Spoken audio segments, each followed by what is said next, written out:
Welcome to Chillin' 101. We hope this video helps. You start by preparing the Fold 6 and picking 2 apps to run side by side. First, make sure battery is above 20% and any system updates are applied. This prevents mid-session interruptions. Then open the primary app, press its icon or access recents, and tap the split screen or multi-window option.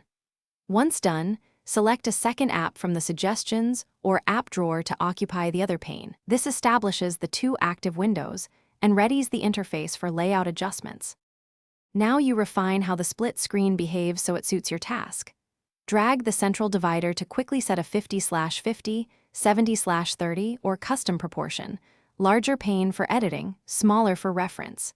If an app supports continuity, enable it so the app adapts when folded or unfolded. You can also switch the secondary app to pop-up view for quick checks.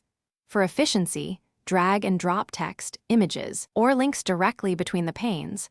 This is why split screen speeds up To finish, consolidate back to a single app or close the session cleanly. Drag the divider fully to one edge or tap the close control on a pane. You can also use the home gesture to return to your normal workspace. Make sure to save work before closing. If you encounter sluggishness, pause, restart the Fold 6, or toggle developer animation scales to reduce GPU load. These steps restore responsiveness and prevent data loss, so make sure to test the split screen behavior after any changes. Thanks for watching. Consider subscribing if we helped you.